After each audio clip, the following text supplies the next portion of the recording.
Happy Quarentineoween, everyone! So the internets got together and we all decided we're having a second Halloween on March 31st, 2020 to kind of stave off the madness.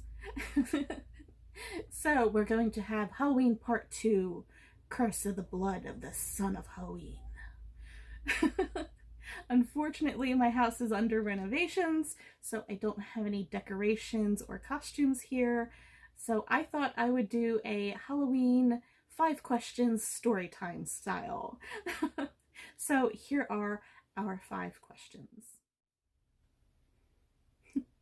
Okay, so question number 1 is your favorite childhood Halloween tradition.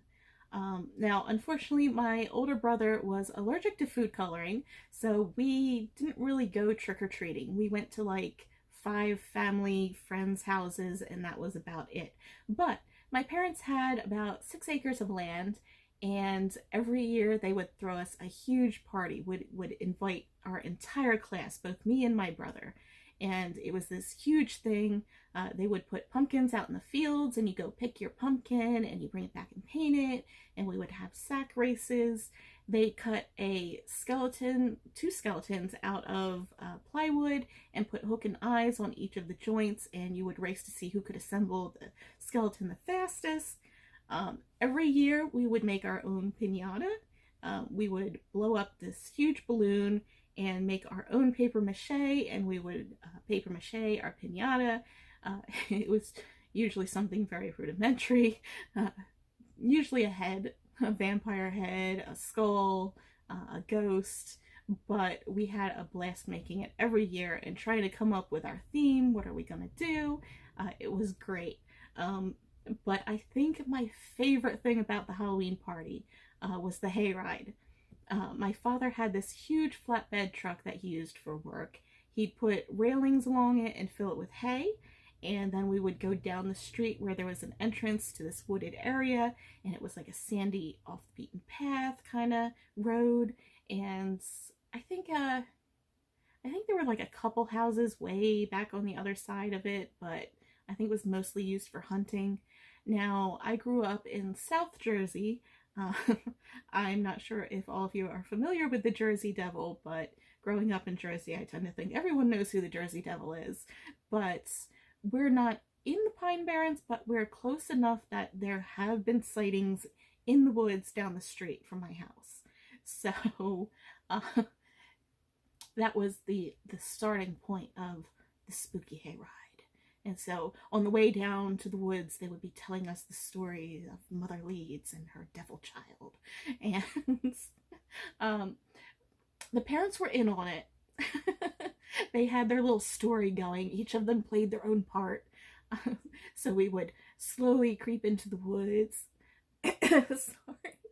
Maybe 3 to 5 miles an hour. And we're just creeping down this path. And they're telling us these ghost stories. And down towards the end of the path, there was a split off where you could do a U-turn and take a different road back to the beginning. But, you know, we were all too excited and paying attention to the stories to really pay attention to where we were going. So they would go down this other path. Now, we felt us turn around and we knew we were going back. You know, oh, end of hayride, you know, it's over. But then one of the parents would point out, wait a minute, that big tree stump wasn't there before. Wait a minute, I don't remember seeing that large rock on the way in. Are you sure we're going the right way? Look, she's intrigued. So they had this little window between the cab and the back of the truck, and one person would knock on the window and talk to the person sitting in the passenger seat, and my father driving in the front seat. We're like, are you sure we're going the right way? I don't know. This doesn't look like it's the right way. Yeah. I'm sure it's fine. Are you sure? I don't remember seeing this. Oh, no, it's fine. So, you know, the kids would start, what's going on, you know? And so we would continue down the path for a little while, and, you know, everyone's on edge. And then all of a sudden, my father cuts the engine, and we glide to a halt. Just slowly, boom, boom, boom, boom. what's going on? So the parent by the window would ask again, what's going on? What's wrong? What do you mean you can't get it started? And he would try to start it. Brum, brum, brum, brum, brum, brum, brum. I don't know. I can't get it started. I don't know. It just cut off. I can't get it started. And they would do this whole thing, and it was great. The kids would start freaking out, and then wait, what's that? Did you hear that? There would be cracking of branches and movement in the distance. And I don't see anything. Did you see anything? What was that? What was... And the kids would start crying. It was mwah. They would just start crying for their mothers, and finally, they get the truck started, and we would start going a little faster than before down the road, trying to get out of the woods. And did you see something up there? What was that? And, all the kids, and we would get to the edge of the woods, and oh, sigh of relief, we're back on the main road. Oh, we're safe from the Jersey Devil. So that, I have so many great memories of those parties. It was wonderful. I'm glad my parents went through all the trouble. I do kind of feel like I missed out on trick-or-treating a lot, but, I definitely think the parties were a fair trade-off. Definitely. Okay, question number 2. Funniest or best thing to ever happen when trick-or-treating as a child? Okay, so I have 2 stories. So the first one, I actually got to go trick-or-treating with my cousins. My brother went somewhere, so I got to sneak out with them and go trick-or-treating. My parents came along, and so I was a wise child, okay? I knew what was going down. So there was this one house, and it was all done up, and they had the walkway down to the front door, and there was a coffin at the end. And I said, no, I'm not going up there. He's going to pop out of the coffin, and he's going to scare the crap out of me. I know he's going to. I'm going to the next house. Well, my parents weren't having it. So they literally pushed me up this walkway, and I'm backpedaling with all my might. I'm pushing back, but I'm just a little kid. I can't fight against grown-ups. So they pushed me up there, and sure enough, this vampire guy just pops out of the coffin, and I knew it was gonna happen. It's a jump scare. It doesn't count. I wasn't scared. I just knew it was gonna happen. So they never let me live that one down. Story number 2. We used to go camping a lot. We had a little Shasta trailer, and we would go to a campground, and around Halloween, they would let you decorate your campsite, and they would have a designated time where everyone went trick-or-treating. So one year I got to join in on this, and this one site had, it was like before done up real well. I love those people who put the extra effort in. Those people are my heroes. They were all done up, and in the center of the site, there was a scarecrow sitting on a lawn chair, and it was very convincing. The person really did look like a dummy. They had it all down pat. So when I got there was a group of teenagers, and they're standing at the start of the campsite, and they're all, jabbing each other like, no, you go. No, that's a real person. No, it's just a dummy. And they're like, wait, watch this kid go up. Of course, they're talking about me. So I go, yeah, okay. So I knew it. I walk up to the dummy, and yes, it was a lady, and she just goes, shh, and I go, and I take a piece of candy, and I turn around and be like, no, it's just a dummy. And I start to walk away, and they watch me walk down the road a bit, and then they go, okay, we're going up. So they go up, and oh, she got them good. Grabbed one of their hands, and the candy went everywhere. It was fantastic. I'm just a couple feet away. Now I circled back to watch this because I was not gonna miss this. And so I circled back, and I'm watching this, and I am dying. And they're like, you said it was a dummy. I'm like, oh, didn't move. So that ranks up there. those two stories, kind of a tie in my brain. Okay, so my foot is falling asleep sitting on the bed. All right, question number 3, which kind of ties into the campground stories of question number 2. So, what is the funniest, best thing that happened to you on a hayride? So again, the campground did Halloween right. People decorated their sites, but they also hosted a Halloween hayride. It went around the lake and back to the convenience store, and we looked forward to it every year. So I was a bit older at this point. The others, I was younger, maybe 5th, 6th grade. By this time, I think I might have been in 8th grade. And at the time, I had this Hot Topic dress. It was black velvet with like a burgundy velvet down the front. It had the drapey sleeves, and I always wore these super shiny pleather, high-heeled, knee-high boots. And I loved them, and I wore them everywhere. So we're on this hayride. Yes, that has something to do with the story.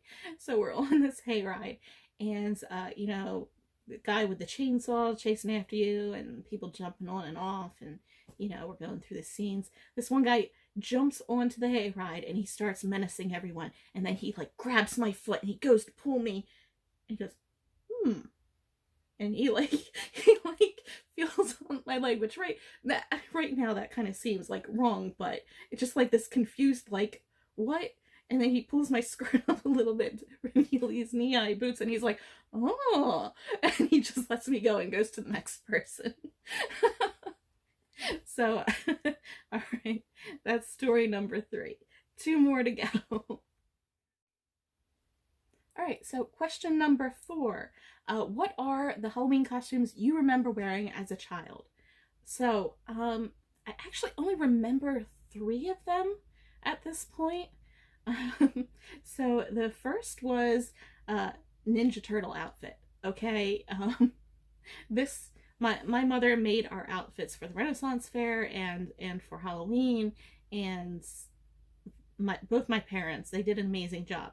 Side story, my father actually cut the back out of a couch that was on the side of the road and hot glued himself a Renaissance Fair outfit completely out of recycled upholstery, just hot glued it together. And it was the puffy shorts and the vest, and that thing lasted him probably 20 years. So my parents were very good at making Halloween costumes too. So we were real big into Ninja Turtles. We had all the action figures, and we actually went to see, I don't know if it was the Ice Capades or it was just a show at the convention center, but we went to see the Ninja Turtles live. All I remember about that show is I threw up, and we got these felt Ninja Turtle masks from the convention center. And back in that day, that would have cost a pretty penny, and my aunt and uncle bought them for us, and oh, they were our treasure. So that's really all I remember. You know, come to think of it, I think I went to see like a Disney on Ice or Pinocchio or something, and I threw up too. I don't know if I've ever gone to the convention center as a child without throwing up. Not that I remember going that often, but yeah, now it actually makes sense. Poor little empath me.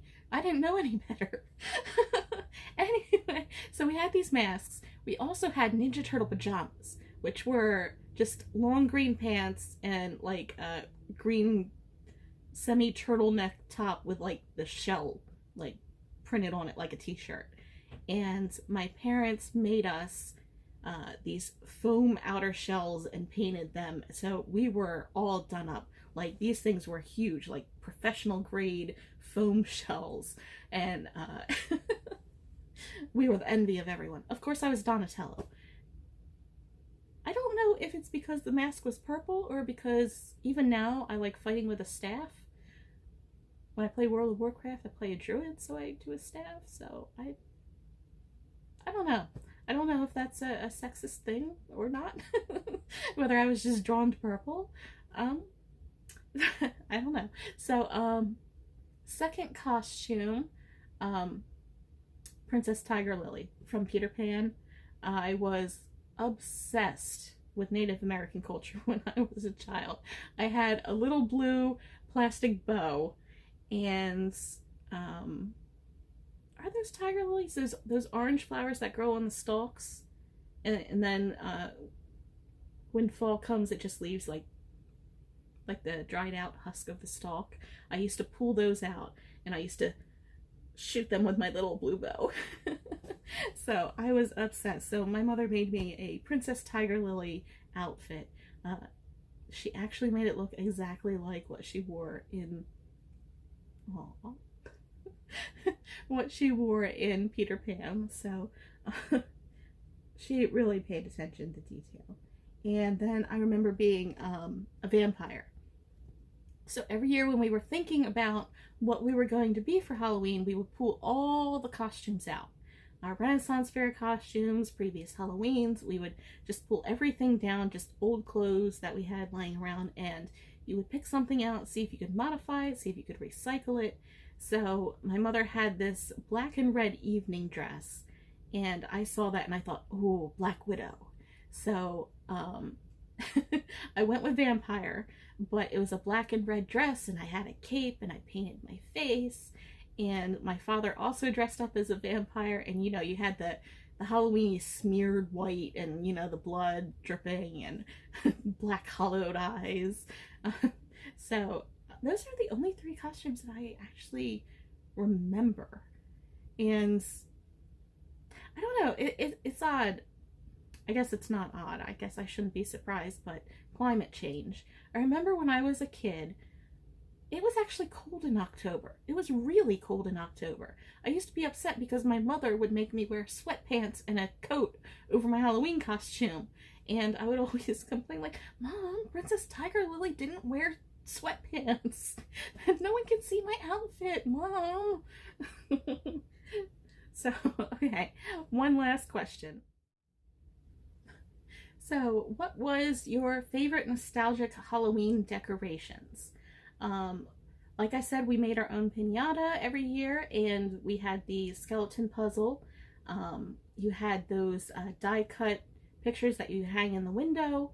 But for me, my favorite Halloween decoration, if my mother would have let me keep it all year, I would have, was this stuffed animal felt concoction. It was an owl with a witch's hat, and I loved that thing so much. The poor thing got so worn out just from me carrying it and hugging it, and I loved that thing. That was my all-time favorite decoration. I think we also had a black cat. I know we had like vegetables, like there was like a corn. I don't think there was a pumpkin, which is odd. You would think a pumpkin for Halloween, but no. And then oh, they had those foamy jack-o'-lanterns that had like a real face. I don't know if you know what I'm talking about, but it would just be like a foam jack-o'-lantern. It was like semi-squishy, and it would have a face carved out of it that looked so realistic. And we had this one, and he had a huge nose, just big old schnoz. And my brother was a fan of Karate Kid, so he always went up to it and he would do the live or die. Wrong, honk. So, okay, I think that was my favorite. Also, one more, just I don't know if everyone did this, but you made the huge spider out of the trash bags when you raked up all the leaves and you collected them, and you just made these big old spider trash bags, and you had like multiple bags as legs. That takes me back. Before we were afraid of ticks, before ticks actually carried diseases, and it was just like, ew, a tick. Those were the days. It was cold on Halloween, and you didn't have to worry about ticks. So that's our 5 storytime questions. I hope you enjoyed. I hope you have a fantastic Quarentineoween as well as you can. And please comment below, answer the questions for yourself, send me links to your own videos. I would love to watch them, see what you do for Quarentineoween 2020. Thank you for watching again. I really appreciate it. This is Death Loves Potluck. What are you flicking your tail for? No one's bothering you. What?